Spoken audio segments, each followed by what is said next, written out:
السلام علیکم، ٹیلی نیوز کے ساتھ میں ہوں فیضان اظہر۔ شامل کریں گے نیوز ہیڈ لائن۔ پنجاب میں شدید بارشوں کے باعث دریائے چناب میں نچلے درجے کا سیلاب، پانی کی سطح میں مسلسل اضافہ، حفاظتی انتظامات مکمل۔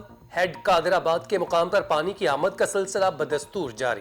ہیڈ قادر آباد کے مقام پر پانی کی آمد 1,64,870 کیوسک اور اخراج 1,44,870 کیوسک ریکارڈ۔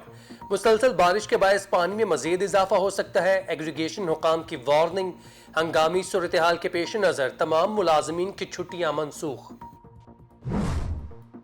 تونسا شریف کوہ سلیمان میں بارشوں کے باعث ندی نالوں میں شدید طغیانی، بستی لکھانی میں رود کوہی کا پانی گھروں میں داخل، کچے مکان اور دیواریں زمیں بوس ہو گئیں۔ اہل علاقہ اپنی مدد آپ کے تحت گھروں سے پانی نکال رہے ہیں۔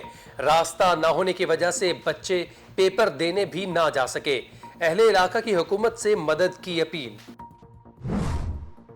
وزیر اعلیٰ پنجاب سردار عثمان بزدار کی اہلیہ بیگم صوفیہ عثمان کی گورنمنٹ گریجویٹ افواہ کالج آمد۔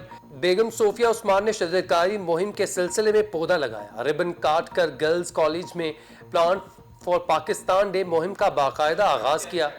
درخت لگانا صدقہ جاریہ ہے جس کے اثرات مدتوں برقرار رہتے ہیں۔ طلباء کو شجرکاری مہم میں حصہ لے کر قومی ذمہ داری نبھانی چاہیے۔ شجرکاری کر کے آئندہ آنے والی نسل کے مستقبل کو محفوظ اور بہتر بنایا جا سکتا ہے۔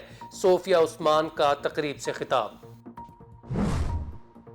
بہاولگر میں ہیپاٹائٹس کے عالمی دن کے حوالے سے محکمہ صحت کے زیر اہتمام سیمینار، افسران اور ہیلتھ ملازمین کی بھرپور شرکت۔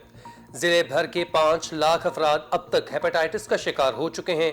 سینکڑوں افراد اب بھی موذی مرض میں مبتلا ہیں۔ ڈی ایچ او کا سیمینار سے خطاب۔ ہیپاٹائٹس مرض کی آگاہی کے لیے ہر فرد کو اپنا کردار ادا کرنا ہوگا۔ ہیپاٹائٹس کی آگاہی مہم کے ساتھ ساتھ فری کیمپ بھی لگائے جائیں گے۔ ضلع انتظامیہ لاہور سرکاری زمین واگزار کروانے کے لیے متحرک۔ ہربنسپورہ کے علاقے میں 2 آپریشن کیے گئے۔ پہلے آپریشن میں 15 مرلہ سرکاری زمین کو واگزار کروایا گیا جس کی مالیت 1,20,00,000 روپے بنتی ہے۔ دوسرے آپریشن میں 1 کروڑ روپے مالیت کی سرکاری زمین صدر کالونی میں واگزار کروائی گئی۔ قبضہ مافیا سے سرکاری زمین واگزار کروانے کے لیے کوئی رعایت نہیں برتی جائے گی، ڈی سی او لاہور کا حکم۔ کاموں کی شہر انتظامیہ کی نااہلی اور غفلت کی وجہ سے کچرا کنڈی کا منظر پیش کرنے لگا۔ جگہ جگہ کوڑے کے ڈھیر، انتظامیہ خاموش۔ سکولز اور کالجز کے باہر لگے کوڑے کے ڈھیر کی وجہ سے بچوں کو مشکلات کا سامنا۔ کوڑے کے ڈھیر سے اٹھنے والی بدبو اور تعفن کی وجہ سے شہری مختلف بیماریوں میں مبتلا ہونے لگے۔ شہریوں کا اعلیٰ حکام سے فوری ایکشن لینے کا مطالبہ۔ راجن پور میں محرم الحرام کے دوران امن و امان کی صورتحال کے حوالے سے اقدامات۔ تمام ایس ڈی پی اوز اور ایس ایچ اوز کو امن کمیٹی اور علماء کرام سے میٹنگز کرنے کی ہدایت۔ محرم میں جلوس اور مجالس کے حوالے سے سیکیورٹی پلان مرتب کرنے کی ہدایت۔ مذہبی ہم آہنگی اور امن و امان کے فروغ کے لیے جامع حکمت عملی مرتب کی جائے۔ محرم الحرام میں سیکیورٹی کے فول پروف انتظامات کے لیے ایک جامع اور ٹھوس سیکیورٹی پلان تشکیل دیا جائے۔ ڈی پی او کی طرف سے احکامات جاری۔ لودھرا میں 9 سالہ بچے کے اغوا کا مقدمہ 10 ماہ بعد درج۔ مقدمہ ملزم دلشاد اور 2 نامعلوم افراد کے خلاف درج کیا گیا۔ بستی عیسیٰ والا کا عبدالرحمان نومبر 2020 میں مسجد پڑھنے گیا اور واپس نہ آیا۔ چند روز قبل موبائل فون سے دلشاد نامی شخص نے اہلیہ کو پرمٹ چوک بلوایا کہ بچہ لے جاؤ۔ بچہ لینے پہنچے تو ملزمان مرد حضرات کو دیکھ کر فرار ہو گئے۔ عبدالرحمان کے والد کا بیان، ملزمان کو جلد گرفتار کر کے بچہ بازیاب کروا لیں گے، پولیس کا دعویٰ۔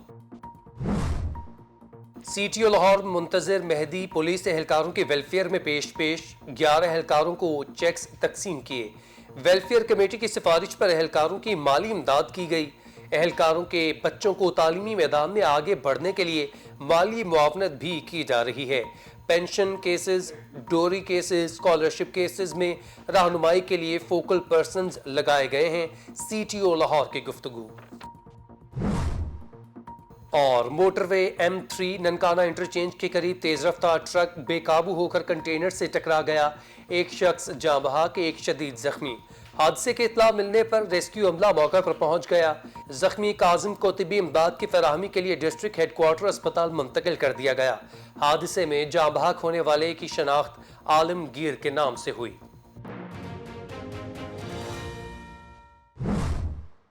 ہیڈ لائنز آپ نے ملاحظہ کی. نیوز اسٹوڈیو سے فی الوقت اتنا ہی. مزید خبروں سے باخبر رہنے کے لیے آپ دیکھتے رہیں ٹیلنٹ نیوز.